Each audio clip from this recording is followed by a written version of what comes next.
اعوذ باللہ من الشیطان الرجیم بسم اللہ الرحمن الرحیم السلام علیکم ورحمۃ اللہ وبرکاتہ۔ میرے پیارے بھائیوں اور دوستوں، حشر کے میدان میں موجودہ لوگوں کی الگ الگ حالتیں ہوں گی اور کچھ لوگ بھکاریوں کی طرح ہوں گے۔ حضرت عبداللہ بن عمر رضی اللہ تعالیٰ عنہ سے روایت ہے کہ حضرت رسول کریم صلی اللہ تعالیٰ علیہ وسلم نے ارشاد فرمایا کہ آدمی لوگوں سے سوال کرتے کرتے اس حالت کو پہنچ جاتا ہے کہ قیامت کے دن اس حالت میں لایا جائے گا میرے سامنے کہ اس کے چہرے پر مانس نہیں ہوگا۔ وہ اس لیے کہ دنیا میں بھیک مانگنے والوں کو، غریبوں کو وہ رسوا اور ذلیل کیا کرتا تھا۔ اب حشر کے میدان میں اس حالت میں میرے سامنے پیش کیا جائے گا کہ اس کے چہرے پر بس ہڈیاں ہی ہڈیاں ہوں گی، مانس سڑ اور گل کے گر گئی ہوگی۔ اس وقت تمام لوگ اسے دیکھ کر پہچان لیں گے کہ یہ دنیا میں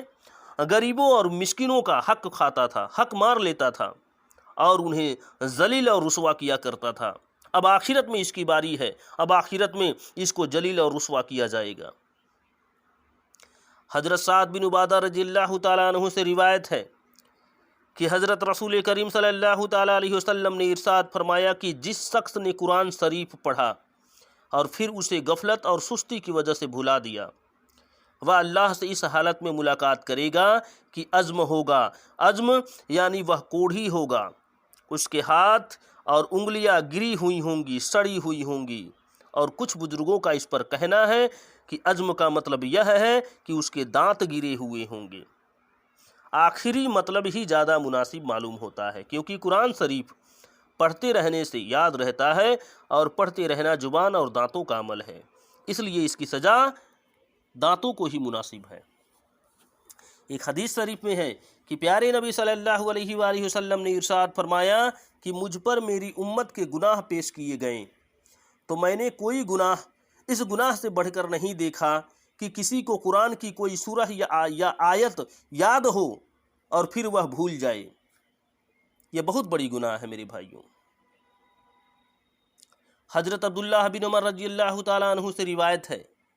کہ حضرت رسول کریم صلی اللہ تعالیٰ علیہ وسلم نے ارشاد فرمایا کہ جس نے نماز کی پابندی نہ کی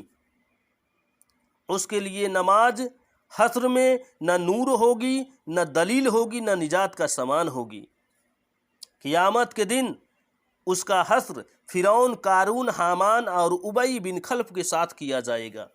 میرے بھائیوں، اگر اللہ پاک ہم سب کو نماز پڑھنے کی توفیق عطا فرمائے ہیں تو ہم پوری پابندی کے ساتھ نماز پڑھیں میرے بھائیوں۔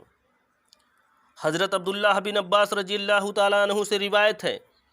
کہ حضرت رسول کریم صلی اللہ تعالیٰ علیہ وسلم نے فرمایا کہ قیامت کے دن مقتول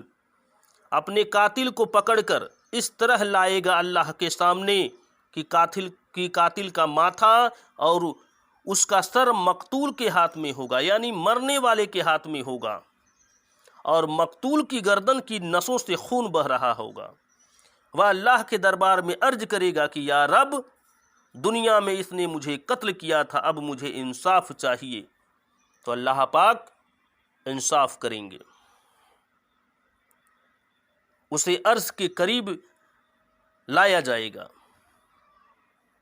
حضرت ابو ہریرہ رضی اللہ تعالیٰ عنہ سے روایت ہے کہ حضرت رسول کریم صلی اللہ تعالیٰ علیہ وسلم نے ارشاد فرمایا کہ جس نے کسی مومن کے قتل میں ذرا سا بھی کلمہ کہہ کر مدد کی ہو تو قیامت کے دن وہ خدا سے اس حال میں ملاقات کرے گا کہ اس کی دونوں آنکھوں کے درمیان آئسم من رحمت اللہ لکھا ہوگا، جس کے معنی یہ ہے کہ یہ اللہ کی رحمت سے نا امید ہے۔ حضرت سعید رضی اللہ تعالیٰ عنہ سے روایت ہے کہ حضرت رسول کریم صلی اللہ تعالیٰ علیہ وسلم نے ارشاد فرمایا کہ قیامت کے دن ہر غادر یعنی وعدہ توڑنے والا کے لیے جھنڈا ہوگا جو اس کے پخانے کی جگہ پر لگا ہوگا۔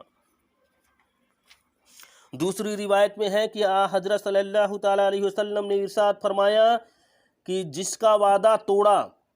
جتنا ہی بڑا ہوگا، جس کا وعدہ توڑنا جتنا ہی بڑا ہوگا اتنا ہی جھنڈا بلند ہوگا۔ اس کے بعد فرمایا کہ خبردار، جو جنتا کا حاکم بنا اس کے وعدہ توڑنے سے بڑھ کر کسی کا وعدہ توڑنا نہیں، یعنی اگر وہ وعدہ توڑے گا تو تمام پبلک اس کے نشانے پر آ جائے گی، اس لیے اس کا وعدہ توڑنا سب سے بڑا ہوا۔ حضرت ابو ہریرہ رضی اللہ تعالیٰ عنہ سے روایت ہے کہ حضرت رسول کریم صلی اللہ تعالیٰ علیہ وسلم نے ارشاد فرمایا کہ جو شخص بھی 10 آدمیوں کا امیر بنا ہوگا، یعنی مکھیا بنا ہوگا، وہ قیامت کے دن اس حال میں آئے گا کہ اس کے ہاتھ بدھے ہوئے ہوں گے، یہاں تک کہ اگر اس نے اپنے ماتحتوں میں انصاف سے کام لیا ہوگا تو اسے انصاف چھوڑا دے گا، یا اگر ظلم کا برتاؤ کیا ہوگا اپنے لوگوں کے ساتھ تو اسے ظلم ہلاک کر دے گا۔ ایک حدیث میں یہ بھی ہے کہ جو حاکم بھی لوگوں کے درمیان حکم کرتا ہے وہ قیامت کے دن اس حال میں آئے گا کہ ایک فرشتے نے اس کی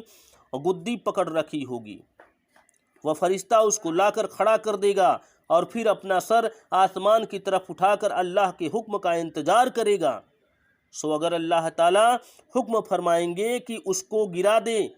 تو وہ اس کو اتنے گہرے گڈھے میں گرا دے گا کہ اس کی تہ میں گرتے گرتے 40 سال میں پہنچے گا اس گڈھے میں۔ اللہ پاک ہم سب کو وعدہ خلافی سے بچائے رکھے اور پیارے محمد مصطفیٰ صلی اللہ تعالیٰ علیہ وسلم کی سنتوں پہ پوری عمل کرنے کی توفیق عطا فرمائے، آمین ثم آمین۔